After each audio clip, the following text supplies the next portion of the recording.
Hello दोस्तों and welcome back to my channel. क्या आप भी उन लोगों में से हैं जो रोज सुबह उठ के सिर्फ एक चीज देखते हैं, अपने चेहरे पर एक नया पिंपल्स? तो ये वीडियो सिर्फ आपके लिए है। आज हम बात करेंगे कि आखिर ये पिंपल्स आते क्यों हैं और फॉरएवर लिम प्रोडक्ट के पास इसका एक रियल सोल्यूशन क्या है, वो भी इनसाइड अप्रोच के साथ। तो दोस्तों सबसे पहले ये समझते हैं कि एक्ने या पिंपल्स एक्चुअली होते क्या हैं। देखिए, जब ऑयल और डेड स्किन सेल आपस में मिल जाते हैं तो ये हमारे पोर्स को ब्लॉक कर देते हैं, और जब इस ब्लॉक स्पोर में बैक्टीरिया ग्रो करता है तो इन्फ्लेमेशन होती है, तो ये एक रेड बम्प या पिंपल्स बन जाता है। पिंपल्स सिर्फ एक तरह के नहीं होते, उनकी अलग अलग टाइप्स होती हैं, जैसे कि black heads, white heads, papules, pustules, nodules, cysts.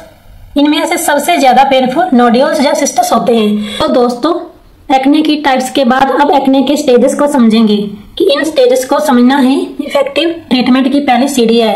Acne सिर्फ एक तरह का बम्प नहीं होता, ये एक पूरा प्रोग्रेशन होता है। जैसे कि एक्ने की फर्स्ट स्टेज है क्लोज्ड पोर्स या गैर सूजन वाले मुहासे। सबसे पहले स्टेज बिल्कुल सिर्फ शुरुआत में क्लोज्ड पोर्स ही होता है। यहाँ पर डेड स्किन और ऑयल इकट्ठा होकर पोर को ब्लॉक कर देता है। इसे ही हम आम भाषा में व्हाइट हेड्स या ब्लैक हेड्स कहते हैं। और सेकंड स्टेज है पैप्यूल्स या सूजन वाले मुहासे। अगर ये ब्लॉक पोर इरिटेट हो जाए तो नेक्स्ट स्टेज पैप्यूल्स के रूप में होता है। ये छोटे लाल रंग के दाने होते हैं, अक्सर थोड़े दर्दनाक भी होते हैं। इसमें अभी तक पल्स नहीं होता। और थर्ड स्टेज है पस्ट्यूल्स। पैप्यूल्स के बाद आता है पस्ट्यूल। ये स्टेज है जिसे ज्यादातर लोग पिंपल कहते हैं। ये लाल रंग के दाने होते हैं जिनके सिरे पर सफेद या पीला पस दिखाई देता है। इस चरण में सूजन काफी बढ़ चुकी होती है। फोर्थ स्टेज है नोड्यूल्स या गंभीर मुहासे। जब एक्ने स्किन में और गहरा चला जाता है तो वो गंभीर रूपों में बदल जाता है, जिसे कहते हैं नोड्यूल्स। ये साइज में बड़े, हार्ड और दर्दनाक लम्स होते हैं जो स्किन के भीतर गहराई में बनते हैं। पोस्ट्यूल्स की तरह इनमें भी सतह पर पस नहीं होता। फिफ्थ स्टेज है सिस्टस। एक्ने का सबसे गंभीर रूप सिस्टस ही है। ये साइज में बड़े, नरम गुच्छे होते हैं जो पस से भरे होते हैं और त्वचा में बहुत गहराई तक होते हैं। सिस्टस सबसे ज्यादा दर्दनाक होता है, और महत्वपूर्ण बात यह है कि यदि इसका ठीक से इलाज ना किया जाए तो ये निशान भी छोड़ सकते हैं। सिक्स्थ स्टेज है हीलिंग या स्केरिंग। सबसे आखिर में हीलिंग या स्केरिंग का ही स्टेज आता है। जब एक्टिव एक्ने ठीक हो जाता है तो ये डार्क स्पॉट छोड़ जाता है जो वक्त के साथ ठीक हो जाते हैं, या परमानेंट निशान जैसे कि नोड्यूल या सिस्टस के मामले में स्थायी निशान छोड़ सकते हैं। इन स्टेजेस को पहचान कर आप अपने त्वचा विशेषज्ञ से बेहतर बात कर सकते हैं और ये श्योर कर सकते हैं कि आपको सही ट्रीटमेंट मिल रहा है या नहीं। तो दोस्तों अब जानते हैं कि पिंपल्स के पीछे आखिर कारण क्या होते हैं। और याद रखिए, ये सिर्फ चेहरे का मसाला नहीं है, ये इनसाइड अप्रोच प्रॉब्लम है। सबसे पहले बात करते हैं इंटरनल या अंदरूनी कारणों के बारे में, जिसमें फर्स्ट इंटरनल कारण है हार्मोनल चेंजेस, जैसे कि पबर्टी, पीरियड्स, पीसीओडी या पीसीएस। सेकंड कारण है स्ट्रेस, जैसे कि जब आप स्ट्रेस में होते हैं तो ये आपके हार्मोन्स को इफेक्ट करता है। थर्ड है गट या लीवर इश्यूज। अगर आपका पेट साफ नहीं है या लीवर डिटॉक्स ठीक से नहीं कर रहा है तो इम्प्योरिटी स्किन से बाहर आने लगती है। फोर्थ है जेनेटिक रीजन। कुछ लोगों में एक्ने फैमिली हिस्ट्री से भी आता है। मतलब अगर माता पिता या दादा दादी को ये प्रॉब्लम है तो ये प्रॉब्लम उनकी नेक्स्ट जनरेशन में भी ट्रांसफर हो सकती है। अब बात करते हैं एक्ने के एक्सटर्नल या बॉडी फैक्टर्स के बारे में, जिसमें फर्स्ट आता है डस्ट या पोल्यूशन। मतलब कि हमारी स्किन को बाहर की गंदगी भी इफेक्ट करती है। सेकंड रीजन है रॉन्ग कॉस्मेटिक, जैसे कि गलत मेकअप या स्किन केयर प्रोडक्ट भी हमारी स्किन पर अपना इफेक्ट छोड़ते हैं जो एक्ने के रूप में देखने को मिलते हैं। थर्ड रीजन है वेदर या ह्यूमिडिटी।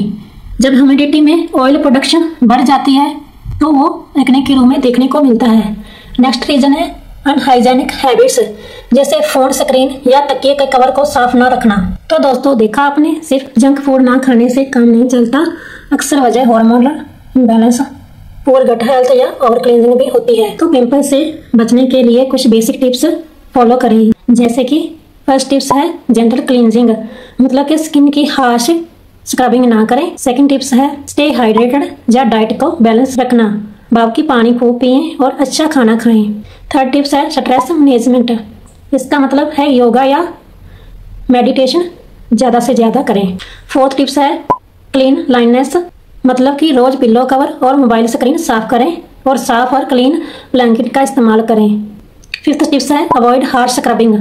आपकी स्किन को ज़्यादा रगड़ने से इन्फ्लामेशन बढ़ जाती है, इसलिए हार्श स्क्रबिंग को अवॉइड करना चाहिए। तो दोस्तों ये थे एक्ने के प्रॉब्लम से बचने के कुछ बेसिक टिप्स। तो अब आते हैं फॉरएवर लिविंग प्रोडक्ट के नेचुरल सोल्यूशन पर जो इनसाइड अप्रोच पर काम करते हैं। इसमें 3 मेन स्टेप होते हैं। फर्स्ट स्टेप है इंटरनल डिटॉक्स या अंदरूनी सफाई। पिंपल होने का रूट या जड़ बॉडी के अंदर से हो सकता है, इसलिए आप बॉडी की अंदरूनी सफाई के लिए फॉरएवर एलोवेरा जेल या बेरी नेक्टर और फील्ड ऑफ ग्रीन यूज कर सकते हैं। एलोवेरा जेल या बेरी नेक्टर का डेली सेवन करने से आपका लिवर और गट डिटॉक्सिफाई होता है, जो टॉक्सिन को स्किन को तक आने से रोकता है। और फील्ड ऑफ ग्रीन अल्कलानिटी मेंटेन करता है और एसिडिटी बैलेंस करता है, जो स्किन हेल्थ के लिए बहुत जरूरी है। सेकंड स्टेप है स्किन प्यूरिफिकेशन या त्वचा की सफाई और सूथिंग। स्किन को बाहर से हील और सूथ करने के लिए आप एलो क्लींजर या aloe avocado face and body soap और एलोवेरा जेली में प्रोपोलिस मिक्स करके यूज कर सकते हैं। एलो क्लींजर या सोप जेंटल क्लींजिंग के लिए बेस्ट है। ये पोर्स को क्लियर रखता है और नेचुरल पीएच बैलेंस मेंटेन करता है। और एलोवेरा जेली प्योर एलोवेरा का मैजिक है, जो इन्फ्लामेशन को कंट्रोल करता है और पिंपल मार्क्स को हील करता है। रात में स्पॉट ट्रीटमेंट की तरह लगा सकते हैं और इसमें अगर प्रोपोलिस क्रीम मिक्स करके लगाएंगे तो और भी बेस्ट रिजल्ट मिलते हैं। एलो प्रोपोलिस क्रीम सूथिंग और एंटीबैक्टीरियल प्रॉपर्टी के साथ आता है, जो स्किन को हील करने में हेल्प करता है।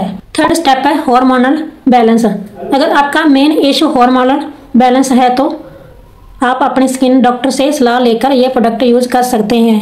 इसमें फर्स्ट है फॉरएवर आर्टिक सी और सेकंड है विटोलाइज। आर्टिक सी एसेंशियल फैटी एसिड इन्फ्लामेशन को कंट्रोल करते हैं और विटोलाइज हार्मोनल बैलेंस को सपोर्ट करते हैं। ये सप्लीमेंट मेन या वोमेन दोनों के लिए बेस्ट है। दोस्तों उपरोक्त किया गया अप्रोच सिर्फ पिंपल्स को दबाता नहीं है, बल्कि उनके रूट्स कॉज पर काम करता है। और जब बॉडी अंदर से साफ होती है और स्किन को सही न्यूट्रिशन मिलता है तो रिजल्ट आपकी आंखों के सामने होते हैं। ये देखिए कुछ रियल रिजल्ट। जब आप इनसाइड आउट अप्रोच से काम करते हैं तो ये सिर्फ क्लियर स्किन नहीं, ये रियल कॉन्फिडेंस लाता है। तो अगर आप भी नेचुरली अंदर और बाहर से अपनी स्किन को ग्लो करना चाहते हैं तो फॉरएवर लिविंग प्रोडक्ट के इन सोल्यूशन को जरूर ट्राई करें। अगर आपका कोई सवाल है या आप प्रोडक्ट के बारे में और जानकारी चाहते हैं तो कमेंट सेक्शन में जरूर बताएं या स्क्रीन पर दिए गए नंबर पर व्हाट्सएप मैसेज भी कर सकते हैं। जहाँ तक पॉसिबल होगा इस संबंधी प्रॉब्लम का सोल्यूशन जरूर मिलेगा। So thank you for watching. तो अगर वीडियो वैल्यूएबल लगा हो तो लाइक करें, अपने फ्रेंड के साथ शेयर करें और अगर चैनल पर पहली बार आए हैं तो चैनल को सब्सक्राइब जरूर करें, ताकि आने वाली वीडियो का नोटिफिकेशन आपको समय पर मिलता रहे। सो मिलते हैं नेक्स्ट वीडियो में। तब तक के लिए keep glowing and stay healthy.